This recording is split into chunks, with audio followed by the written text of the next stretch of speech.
ಬನ್ನಿ ನೋಡೋಣ ದುಬೈನ top 3 Guinness book of world records. Number 3, ವಿಶ್ವದ ಅತಿ ಎತ್ತರದ ಚಾಕ್ಲೇಟ್ ಶಿಲ್ಪಾಕೃತಿ. ಇದು ವಿಶ್ವದ ಅತಿ ಎತ್ತರದ ಚಾಕ್ಲೇಟ್ನಿಂದ ಮಾಡಿದ ದುಬೈನ ಬುರ್ಜ್ ಖಲೀಫಾ ಮಾದರಿಯ ಶಿಲ್ಪಾಕೃತಿ. ಇದನ್ನು ಆಂಡ್ರ್ಯೂ ಫರೂಜಿಯಾ ಎಂಬ ವ್ಯಕ್ತಿ ನಿರ್ಮಿಸಿದ್ದಾನೆ.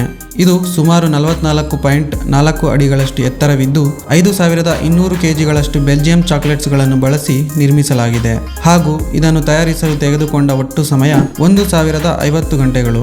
ನಂಬರ್ 2, ವಿಶ್ವದ ಅತಿ ಉದ್ದವಾದ ಕೈಯಿಂದ ಮಾಡಿದ ಚಿನ್ನದ ಸರ. ಇದನ್ನು ದುಬೈ ಸೆಲೆಬ್ರೇಷನ್ ಚೈನ್ ಎಂದು ಕರೆಯಲಾಗುತ್ತದೆ. ಇದು ವಿಶ್ವದ ಅತಿ ಉದ್ದವಾದ ಬಂಗಾರದಿಂದ ಮಾಡಿದ ಹ್ಯಾಂಡ್ಮೇಡ್ ಚೈನ್. 5 ಕಿಲೋಮೀಟರ್ನಷ್ಟು ಉದ್ದವಿದ್ದು ಇದನ್ನು ತಯಾರಿಸಲು 240 kgಯ 22 ಕ್ಯಾರೆಟ್ ಚಿನ್ನವನ್ನು ಬಳಸಲಾಗಿದೆ.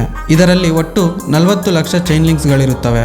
ಇದನ್ನು 100 ಜನ ಕೆಲಸಗಾರರಿಂದ 45 ದಿನಗಳಲ್ಲಿ ಮಾಡಲ್ಪಟ್ಟಿದೆ.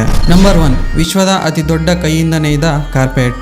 ಈ ಕಾರ್ಪೆಟ್ ಅಬುಧಾಬಿಯ ಶೇಖ್ ಜಾಯದ್ ಗ್ರ್ಯಾಂಡ್ ಮಾಸ್ಕ್ಯೂ ಎಂಬ ಮಸೀದಿಯಲ್ಲಿದೆ. ಇದರ ಒಟ್ಟು ವಿಸ್ತೀರ್ಣ 5630 ಚದರ ಮೀಟರ್ಗಳು.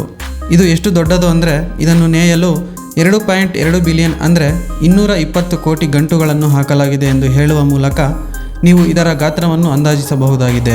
ಸುಮಾರು ಒಂದು ಫುಟ್ಬಾಲ್ ಮೈದಾನಕ್ಕಿಂತಲೂ ದೊಡ್ಡದು. ಇದರ ಒಟ್ಟು ತೂಕ 12,000 kg. ಇದನ್ನು ತಯಾರಿಸಲು ತೆಗೆದುಕೊಂಡ ಸಮಯ 2 ವರ್ಷಗಳು ಮತ್ತು ಇರಾನ್ ದೇಶದ 1200 ಜನ ಕಲಾವಿದರಿಂದ ನೇಯಲಾಗಿದೆ.